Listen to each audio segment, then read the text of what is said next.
Welcome back to another episode. Today we're joined by Evan Mahaffey. Ev, appreciate you coming on. Sure, glad to be here. Yeah, this is going to be filled with a ton of fun banter, but just to start, maybe for some listeners who don't know who you are, if you just want to briefly explain, your journey, high school, and how you ended up now at Ohio State. Yeah, so my name's Evan Mahaffey. I'm from Cincinnati, Ohio, born and raised. I went to Moeller High School there. Um, it's like an all-boys private Catholic school. Really, really good history, though. Basketball, all types of athletics, football. Um, but go from there, I went to Penn State my freshman year. I was there for a year. Then my coach left and went to the University of Notre Dame, which I took to the transfer portal. And now I'm at Ohio State playing basketball during my sophomore year. So that's just a quick spiel of my little journey right there. Yeah, and I've always wanted to ask. I haven't asked ZG yet either. What was going to an all-boys high school like? Like, I can't even fathom that. So when I was growing up, I never thought I would go to any private school or anything. I was like, no, like that stuff's weird. But like I went and shadowed it my freshman year, towards the end of my freshman year, and I'm like, let me just go see what it's like. Because my dad's really good friends with Miles McBride. He plays for the Knicks now. He went to West Virginia. My dad's good friends with his dad, and he sort of talked to him a little bit, just as like, yeah, this is what this school's done for like my family, my son, like just help them grow up and to be like great men. So I shadowed, and like from the second I got in there, I was like, yo, like this is dope. Like it was just like chill vibes all over. Like everybody was super, super cool. The teachers would like come to you, talk to you, like for like it felt like it was my like I was already at the school. So they made me feel so comfortable there, which was so nice. So I enjoyed it every second of it. It was definitely a lot of yelling, a lot of that stuff, but it was always a good time though. I enjoyed it. Did you have any consideration in following your coach to Notre Dame, or was Ohio State always the choice? Definitely so, because I like the coaching staff that I had at Penn State. I think other than two assistants, pretty much everybody went with them. But I loved them. I thought they were a great staff. I know there were some like outside factors, like with my family. Um, Coming closer to home was a really big thing. Um, but yeah, definitely. Like I was really good. I was really close to one of the coaches before, like I even committed or anything to Penn State. So I still keep in contact with him, checking up on each other. So I think definitely it was in consideration for sure. And then coming out of high school, why was it Penn State? I know obviously you had the connection with coaches, but what else stood out to you? Yeah, so I would my senior year, well, my junior year going into senior year that AAU season, um, I sort of was always like under the radar type. I never really played for a big AAU program until my sophomore year, but that's when COVID was happening. So the exposure wasn't the same as it would have my sophomore year. So going into that year, that was sort of the year I was supposed to like take that leap and sort of really become get that exposure level to get different scholarship offers. I had a couple before then, but I got hurt that summer, like towards the beginning of that summer. And Penn State, Coach Schuster just got the job at Penn State from Purdue.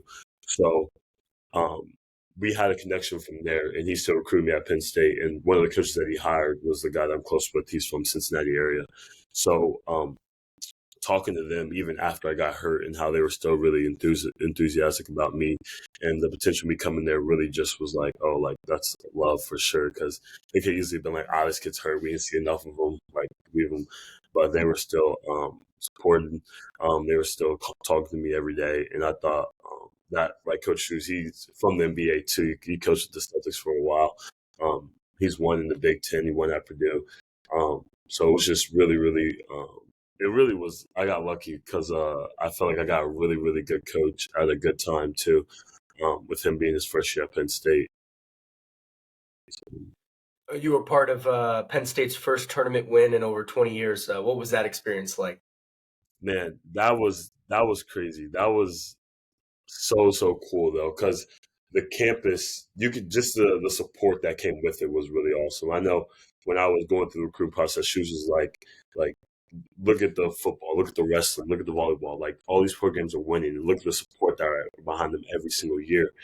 And I'm like, dang, like, imagine if we just make one tournament, like, the support is there. Because I know that was one of the biggest things that Penn State basketball was always like, the support isn't there all the time. So, like, not too many people are attracted to go there. But just playing that year and that stretch from going from our last two games of like regular season to the Big Ten tournament to the NCAA tournament was just the craziest time. It happened so fast, but going and playing and being at a place that you watch your whole life growing up, it was amazing. Like, nothing like it. I wanted to ask you, what was the decision like, putting yourself in the transfer portal, and why did you choose OSU? It was definitely hard because I built a lot of really great relationships at Penn State, especially with my teammate, the class I came in with, those my freshman friends that I came in with. We were all really, really close. So the initial part was hard. I know it helped a lot having my family and just like talking through it with them. Just being like, hey, like, we're just exploring our options, just trying to see what can come of it. So initially it was really hard, but because especially you have to go through the whole recruiting process again, which that can be pretty hectic at times, I guess you could say. So going into the portal was tougher, but once I was in the portal, I feel like been going through it once. The second time around, it's a little bit like, all right, like, I know what I want. Like, I know sort of the type of things I'm looking for, which, like, if it could be closer to home, that was one of the big things that would have helped for sure. But then just the team, the history of the team, the winning possibilities too was a big thing because I think especially when you play an NCAA tournament once, like, you want that again. Like, you want to just keep that. So just having the ability to win and be a part of that at a high level was a big thing for me too. So when I initially got into the portal, that was just some of the things that I automatically took, so that when I was in the portal, I could tell the teams right off the bat, like, hey, like, I'm not interested, I am interested, type, for sure. Yeah, Nick, what was your tournament experience like in your collegiate career? Oh, my fault. What about you, Dan? Okay, just checking. Nah, this Ducks and Rebels making it this year, though. I would absolutely love nothing more than that. But Evan, besides all the other factors, what was that story you were telling me the other day? Like, when you walked in on your Ohio State visit, there was like some 5'11" manager from the West Coast, like jacked, athletic, good looking, like smooth talking. You're like, if they breed them like this here, I wonder what they can do for me. Exactly. I remember that very vividly. Yes. You lost me at 5'11". What you mean? Who's the other West Coast manager you guys have? I thought Nick was from Ohio, right? Yeah. So it couldn't be him. Who else do you guys have? Keaton? He's not from West Coast, is he? He's San Diego. San Diego. Okay, so it might have been Keaton then. But I thought Keaton was not 5'11", so I'm confused. Nah, Keaton like 6'2", 6'3". Evan, who's he talking about? So I'm pretty sure he's talking about himself, but that's just my guess. That's just my guess, though. Hey, the fellow Penn State to Ohio State transfer. Yes. A connection. All right, Ev, we got to do a fun little segment. Hopefully you have it here for me. Go-to Creamery ice cream flavor. Because I have mine. Okay. I know, and you know what? I know you're going to hate it, but for some reason, I always just get the vanilla bean. And it's mostly because at the marketplace, I don't know, in the north, east dorms. East Marketplace, yeah. East Marketplace. They always have like the pints, and I would go in there and just grab the vanilla bean because that was the most basic. I was like, let me just get this one. I don't really want to mess up and get the wrong one. So I was like, let me just grab that one, and I just stuck with that one. Like, that was my one, and forever now, whenever I go, I just kill vanilla bean. For sure. I still stand by. I mean, I'm all Ohio State everything now, but the Creamery ice cream, I will give credit where credit's due. Best ice cream I've ever had. Not close. It's like good. At all. It's really good. Cookie dough was my go-to, but bouncing back to hoops now, you're a sort of a modern day hybrid forward, can guard 1 through 5 really, handle the ball, get to the rim, shoot it a little bit. What is, your game like, and what do you sort of model it after? Like, any sort of specific players you try to embody? I think not really. Like I would say, growing up, me and my dad, we used to just take different things from different players. Like I would say, that was sort of the normal thing growing up for me. Because it was crazy. When I was growing up, I played with for my dad, but like I was one of the taller kids as a younger age, so I was playing the five for a while. But then I got to like elementary, going to middle school, and I sort of started playing the one. Like I started just, like playing the one. So it's just like I had these different skill sets just from like an early age playing different roles. Even though you're young, but you're like not just stuck in one position because you're taller. Like I was playing the one a little bit, I was playing the wing. So it's just growing up, I had all these different experiences playing at different roles um, for my dad. So now when I got to high school, my coach is just like, okay, like, why don't you just bring up the ball? Like, we've seen you dribble, like, you're fine. Like, just bring up the ball. So it's just like using all those different tools that I've gained throughout the years really helps shape my game now. And I think more than anything, growing up, I watched a lot of I just watched people. But like even not even taking like not saying like I play like these people, but just watching like the way they get to like Kevin Durant, like just him growing up because he was just always taller, skinnier. Like I was always skinnier, so I was just like I loved seeing him. The way he gets like the mid range post ups, just shooting over people. I think those are some of the big things I always watched with him. But now in today's game, um, I watch a lot. Like Jason Tatum is somebody I love to watch.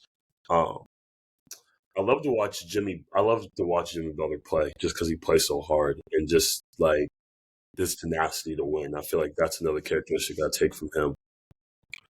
But yeah, I watched tons of people growing up. My dad having watched Magic Johnson highlights and stuff. Like we would just take a lot of different things to different people, which I feel like molded me into the person I am now. Which I feel like I have that tenacity to guard multiple positions, no matter just doing whatever needs to be done to win is really the thing. Yeah, I like that tenacity word and the Jimmy Butler comp. Because I mean, last year Yeah, at Penn State, like there were times they'd have four shooters and play you at the small ball five. yeah, And even like here, it's like you can bring the ball up, you can run the one, you can run the hmm wing, you also play the five. And I feel like, having that diverse skill set, especially where basketball is going today, is if you can have, like this height, the wingspan, the length, and then hmm also be able to guard 1 through 5, that's a tool that virtually any program or any team wants. yeah, yeah. That's what I think. Just now, that's why I'm like I'm loving who I am, and now that's taking that and moving to the next level and just becoming really, really good at some of those things in those areas. Just like is really, really big for me in the growth of my game as well. Yeah, 100%. Definitely excited to see you grow even more. Yeah. But what are some, I guess we'll do for this season and then hmm 5, 10 years. What are some short term goals that you have hmm for yourself? Can be basketball related or not. And then Yeah. what is, some long term life goals that you have? I think some short term goals are really, um, for me, coming here was always like just the win, like whatever it is, win. Just going into the season, especially off the season that Ohio State had last year, I think one of the biggest things that there's some audio playing in the back, sorry, but one of the You're biggest good. things was just to win. So um, coming here and yeah, like I said, having the season last year, but just to do whatever it takes, contribute in that way to get to NCAA tournament, win in the Big Ten as well. So that's one of the big, me personally, just affecting winning in a positive way.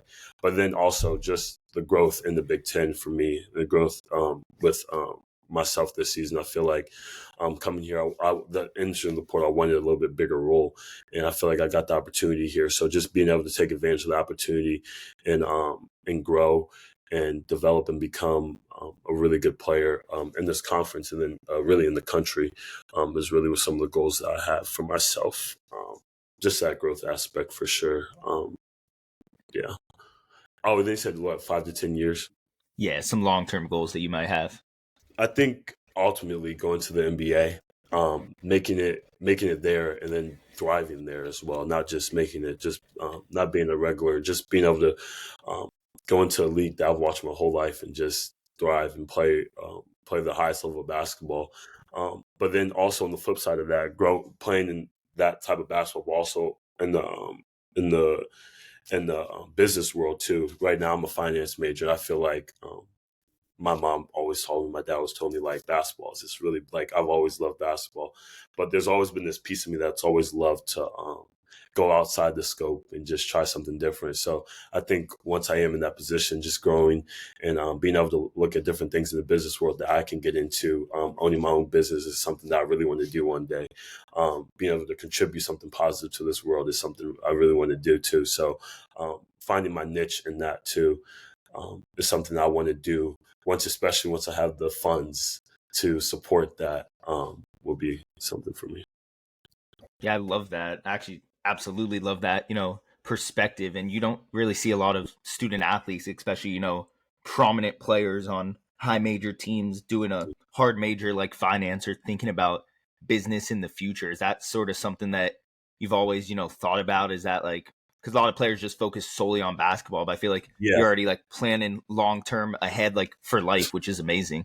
Yeah, I think it's always been in me from an early age, because I've always, like, I can't say I love school. Like, I enjoy it, but I just love the learning aspect of it. I love learning new things and just understanding new things. So like, I can't say I love sitting in class for like 2 hours, but I can say, like, if I can get something from it, I can be like, okay, that was cool.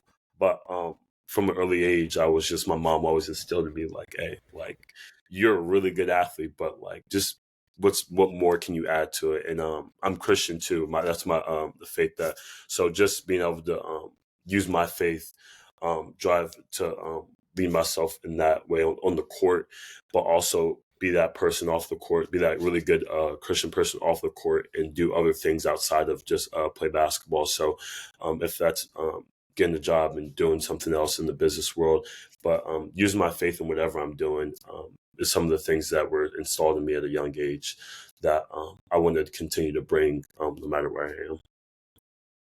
And if you don't mind talking on it, and if you do, it's perfectly fine. How do you feel like, that perspective and your faith and your relationship with God, sort of help shape whether it's you on the court, off the court, and what makes Evan Evan? I think it shapes a lot, because I grew up in the church. My mom, I grew up doing plays and stuff in the church. I grew up singing. So it was just like, and I can't say I always loved it, because I didn't understand it. But now when you're away from home and you really start to go back to like your morals, and I feel like that's one of the main things that I've always leaned back on, and it really shaped me into the person that I am, with just how I approach people, how I talk to people. I feel like I'm a nicer person to talk to, so I think just being that same person no matter where I am is how I feel like it shaped me in a positive manner, for sure. Yeah, I'm gonna need to get my hand on some of that play footage. See young you Evan singing. Oh my goodness, there's like countless amount of plays. I probably could find the tape somewhere, but it was crazy. Yeah, and one other thing, it sort of came to me as like a good NBA comp for you. Another former Nittany Lion, Lamar Stevens, that sort of hybrid forward, high energy guy. And a lot of this just might be my resentment for watching Julius Randle last night. You'll see a lot of players, whether it's high school all the way up to NBA, not give as much effort as they could, especially on the defensive end, crashing the glass, diving for loose balls, just being sort of an energy spark. And I feel like you're definitely one of those players who isn't like Randall in that regard, sort of energy spark, crash the glass, dive on the floor. Is that like sort of a mentality thing for you, a want it more? Because stuff like that takes no skill. It's just effort. Yeah, I think so. Like, that's one thing. And my dad played in college. He played at Miami of Ohio, and he was never the most skilled, but and he was like a 6'4", like power forward. He was like Charles Barkley basically at that time. So he was undersized, but he was strong, and he played hard, like, at the end of the day. So I feel like I get a lot of that from him, and just the tenacity to win overall. I think last year that sort of came back to me, because I feel like in high school, like, once I was like sort of instilled as like a better player in our area, I think some of that stuff might have lacked. Like my senior year, like I had a really good year, but I feel like I might have lost that part of me. But playing last year, as a freshman coming into an older team, a really old team, with some of those guys are in the NBA now. So it's like you have to find your niche where you can get on the court. You have to find out where you can fit in and play. So that was one of the things that I could do to play, which is just diving for loose balls, offensive rebounding, everything. So those are some of the main things that came back to me. I feel like mostly last year that were always in me that that definitely you get back to just to stay on the court, like, for real. Absolutely. Love it. Mhm. Love that stuff. Take zero effort for stuff like that. Yeah, always. You got to have that effort in the Big Ten. Mhm. Obviously, what was it like being a freshman playing big time Big Ten minutes? It was awesome. I think some of the times, like, I'd look around, like, at certain games and just be like, whoa, like, this is cool. Like, this is really cool. And I think going through that last year was really, really big for me because now this year, like, I sort of know what to expect a little bit more, especially being on a team that was better in the Big Ten last year that played in the Big Ten championship game too. So it was like knowing sort of what to expect in that regard. I feel like I'm a little bit wiser in that area. So that's another thing that I think I'm bringing to this team, a little experience in the league, playing in those big atmospheres. Really did, I feel like, help me and shape me now to knowing what to expect and sort of those playing in away environments, because those, they would tell you, those environments get crazy, like get jumping for sure. So I feel like playing in that regard with an older team where the players, where they could be like, hey, like, we got lock in here, like, this is a big stop, like, but this is like 8 minutes left in the second half. Like, we got like 8 minutes left to play. It's okay, but like, no, this stop can stop them from going on the run, kill the momentum of the crowd, and then we have a media right after. So it's like being able to learn those different things last year, I feel like is really helps me. Yeah, those environments are no joke. I mean, Mhm. Assembly Hall, Mackey Yeah. Arena, Breslin Center, like, they're Mhm. legit. What Yes. was your favorite road environment that you played in last year within the conference? Yeah. I would say my favorite one was Northwestern at the time when we played them, because they were really good last year. And their arena is like really new and updated, but I've always liked playing in those smaller arenas where it's like the crowd is right on top of you. So, but like, we didn't play at Indiana, we didn't play at Michigan State, we didn't play at Iowa. I've heard Oh, like dang. some of those are like pretty popping, but like Northwestern, and we came out with a win there too, which was really, really big. But just how loud it got in there, it was like deafening, and it was so cool though. Just how, and it was like their senior night too, so it was like just really, really packed and loud. There in Maryland's gym was I liked playing there. It was really, really big, really packed too, for sure. Well, you're in for a treat this year. I mean, Carver Hawkeye, Breslin Center, Assembly Hall, Yeah. those are 3 top 5 easily. That Yes. that Northwestern game was crazy though, wasn't it? Like, you guys were like on the bubble, and who hit like that Yeah. corner 3 to win it, right?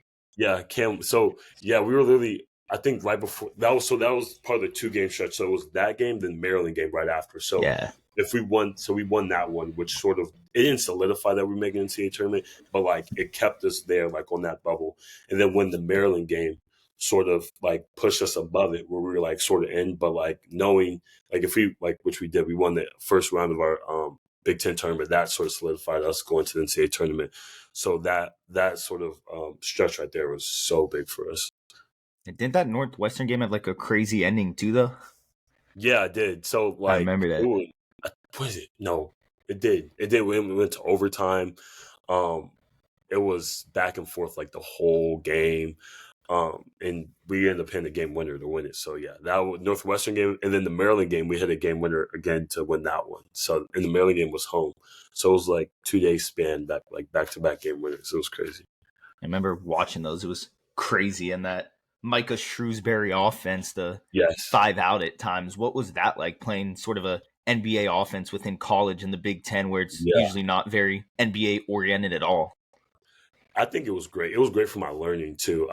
Coming from, like, my dad was a coach, so coming from a coach's son, you feel like you know a lot about the game. But seeing it from that perspective of like, he's like coach at the highest level, it's like, whoa, like there's a lot more to this game than I thought. So just learning, I learned a ton from him, and that coaching staff. So I'll always be grateful to them for that. But learning so much about the defensive calls that they make, offensively, the different schemes that they run, the different terminology that they use too was really big too.